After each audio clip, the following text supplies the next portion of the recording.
It is hard to come by people in Russia who have not been influenced by the works of Kornei Chukovsky in their childhood years. His works are reread so often that they're imprinted on the history of the nation. However, Chukovsky faced a number of challenges throughout his professional career, so he could continue his passion of writing adored fiction. Today we will be giving you an insight of Kornei Chukovsky and his works for children. Nikolai Kornei-Chukov, later known as Kornei Chukovsky, was born March 31st in St. Petersburg, Russia. Chukovsky was a renowned Russian critic and writer of children's literature.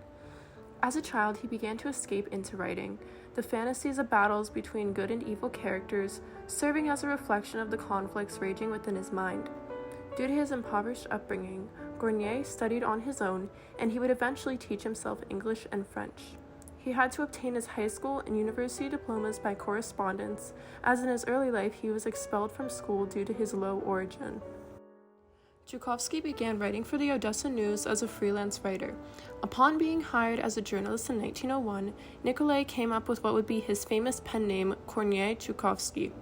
He began writing articles, interviewing writers who passed through Odessa, such as Ivan Bunin and Alexander Kuprin. Chukovsky unexpectedly received an offer to become a foreign correspondent in London for the Odessa News in 1903 and took the opportunity.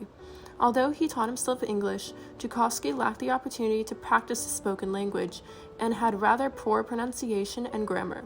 As he was still an inexperienced journalist, and instead of working, he spent most of his days in the British Museum Library. He surrounded himself with classic literature, such as Dickens and Renard. During his travels to England and his course of work, Chukovsky met Winston Churchill and future British monarch George V. In 1905, Chukovsky returned to Russia during the Revolution.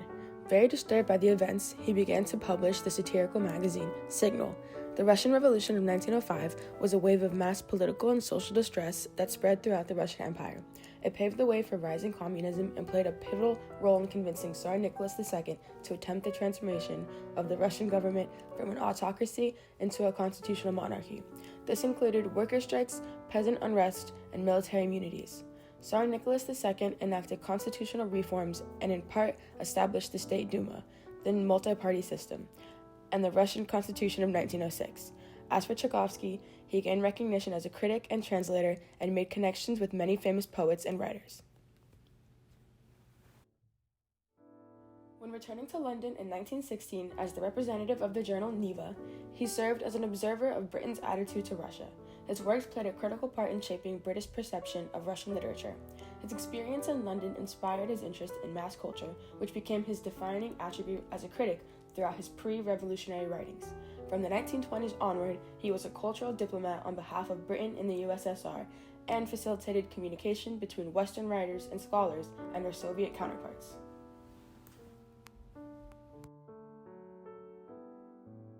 Chukovsky is considered one of the first writers to start writing for the very young children. His verses brought light to language that emphasized sound patterns rather than national storytelling. His bizarre imagery and verses crafted in a way that held the attention of young readers. His poetry had positive attributes for children, including strengthening their language skills and nurturing creative instincts, particularly with regard to using words in unusual ways and throwing in problem-solving purposes. He was also known among psychologists and linguists for his work From 2 to 5 in 1928 that dealt with children's language and childhood development.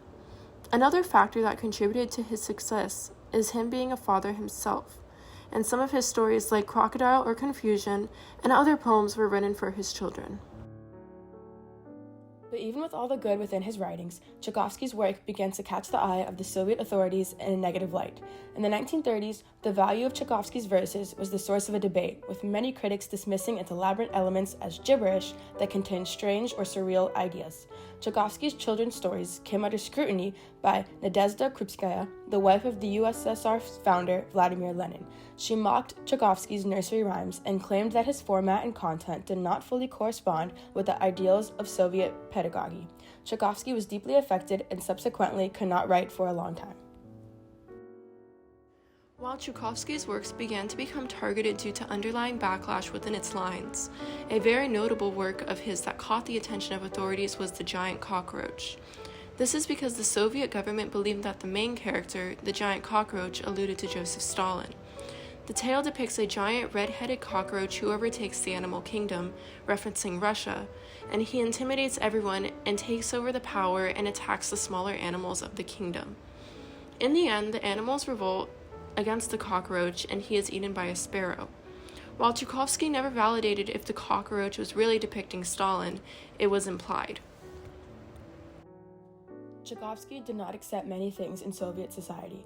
He was the only Soviet writer to congratulate Boris Pasternak when he was awarded the Nobel Prize. Pasternak received backlash for his novel Dr. Zhivago, which was banned by Soviet authorities. Chukovsky also made efforts to defend the poet Joseph Brodsky, who was put on trial for parasitism. Due to this, Chukovsky had to face many attacks by critics and party officials.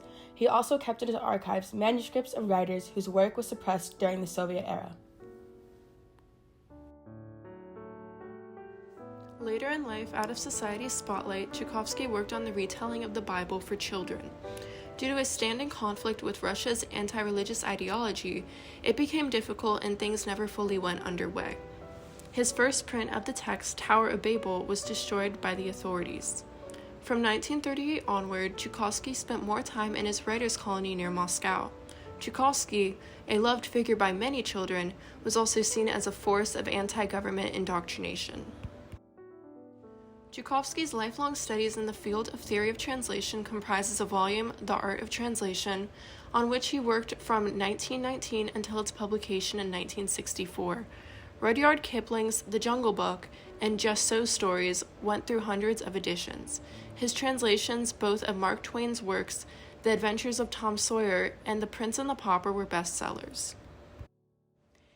In the meantime, his lifetime work of Nekrasov, Mastery of Nekrasov, was awarded with the Lenin Prize. His book, Live as Life, advocated for the preservation of lively, vibrant Russian language.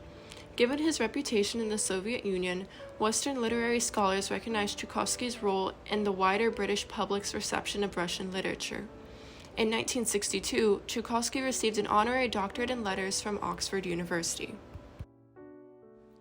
Even with all the backlash and hate that he received in the past, Chukovsky's legacy lives on through his works and translations that still reach the top of the bestsellers lists, and through the memory of the Russian people who retell his stories.